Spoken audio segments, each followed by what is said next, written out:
నల్గొండ జిల్లా దామరచర్ల శ్రీ కోదండ రామాలయంలో ఘనంగా ధనుర్మాస ఉత్సవాలు ప్రారంభమయ్యాయి. ఈ సందర్భంగా ఆలయ కమిటీ నిర్వాహకులచే మరియు ఆలయ ప్రధాన అర్చకులచే ఇంటింటికి ధనుర్మాసం ప్రతి ఇల్లు వైకుంఠం అనే కార్యక్రమం నిర్వహించారు. ఈ సందర్భంలోనే ఇంటింటికి ధనుర్మాసం ప్రతి ఇల్లు వైకుంఠ ప్రత్యేక పూజా కార్యక్రమాలు మేరావత్ శివనాయక్ గృహంలో ఏర్పాటు చేశారు. నల్గొండ జిల్లా దామరచర్ల శ్రీ కోదండ రామాలయంలో ఘనంగా ధనుర్మాస ఉత్సవాలు ప్రారంభమయ్యాయి. ఈ సందర్భంగా ఆలయ కమిటీ నిర్వాహకులచే మరియు ఆలయ ప్రధాన అర్చకులచే ఇంటింటికి ధనుర్మాసం ప్రతి ఇల్లు వైకుంఠం అనే కార్యక్రమం నిర్వహించారు.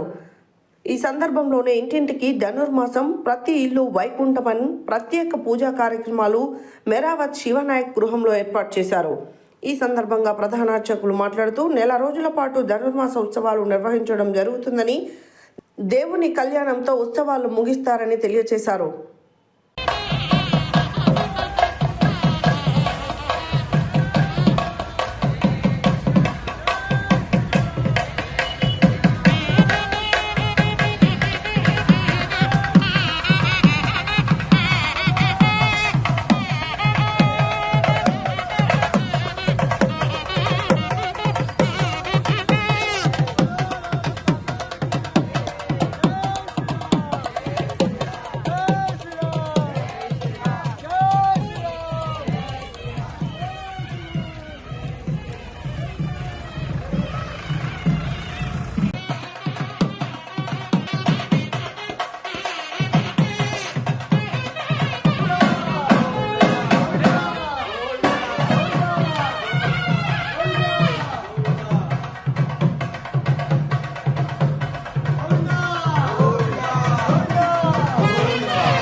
దామరచర్ల కోదండ రామాలయంలో ఈ నెల 16వ తారీఖు నుంచి జనవరి 14వ తేదీ వరకు ధనుర్మాస ఉత్సవాలు నిర్వహిస్తున్నారు.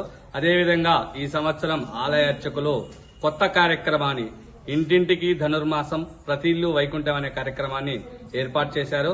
అంటే భక్తుల ఇళ్లకు ఒక్కొక్కరింటికి 15 రోజుల పాటు స్వామి శ్రీ గోదారంగనాయక స్వామివారు వెళ్లటం జరుగుతుంది. ఎవరైతే ఈ 15 రోజులు భక్తుల ఇళ్లకి స్వామివారు వచ్చి తిరుప్పావై సేవా కాలంతో పూజా కార్యక్రమం వాళ్ళ ఇంట్లో ముగించుకొని తిరిగి ఆలయానికి ఇచ్చేస్తారు. కావున భక్త మహాశయులందరూ కూడా ధనుర్మాస ఉత్సవాల్లో పాల్గొని స్వామి గోదారంగనాథ స్వామి యొక్క ఆశీస్సులు పొందగలని కోరుకుంటూ జై శ్రీమన్నారాయణ, జై శ్రీమన్నారాయణ, జై శ్రీమన్నారాయణ, జై జై శ్రీమన్నారాయణ. దామరచర్ల కోదండ రామాలయంలో ఈ నెల 16 నుంచి జనవరి 14 వరకు ధనుర్మాస ఉత్సవాల్లో భాగంగా మొదటి 15 రోజులు ఇంటింటా ధనుర్మాసం ప్రతి ఇల్లు వైకుంఠం అనే కార్యక్రమంలో భాగంగా ఈరోజు 2వ రోజు మేరావత్ శివనాయక్ గారి ఇంట్లో ఘనంగా ధనుర్మాస ఉత్సవాలు జరుపుకొని మొదటి రోజు పోపూరి భార్గవాచారి గారి ఇంట్లో, తర్వాత 2వ రోజు మేరావత్ శివనాయక్ గారి ఇంట్లో ఘనంగా ధనుర్మాస ఉత్సవాలు జరుపుకొని తిరిగి గుడికి రావడం జరిగింది. ఇలాగే 15 రోజుల పాటు కార్యక్రమాలు ఉంటాయి. కావున ఈ 15 రోజులు ఆ తర్వాత ఆపై 15 రోజులు కూడా ఘనంగా భక్తులు వచ్చి ఈ ధనుర్మాస ఉత్సవాల్ని విజయవంతం చేయాల్సిందిగా కోరుతున్నాము. ఈ నెల 30వ తారీఖు వైకుంఠ ఏకాదశి సందర్భంగా మన కోదండ రామాలయంలో శ్రీ సుదర్శన నారసింహ హోమం కూడా చేయడం జరుగుతుంది. ఎవరైనా పాల్గొనే వాళ్ళు ఆసక్తిగా ఉంటే ఆలయ అర్చకులను గాని కమిటీ వాళ్ళని గాని సంప్రదించాల్సిందిగా విజ్ఞప్తి. జై శ్రీమన్నారాయణ, జై జై శ్రీమన్నారాయణ, జై శ్రీరామ్.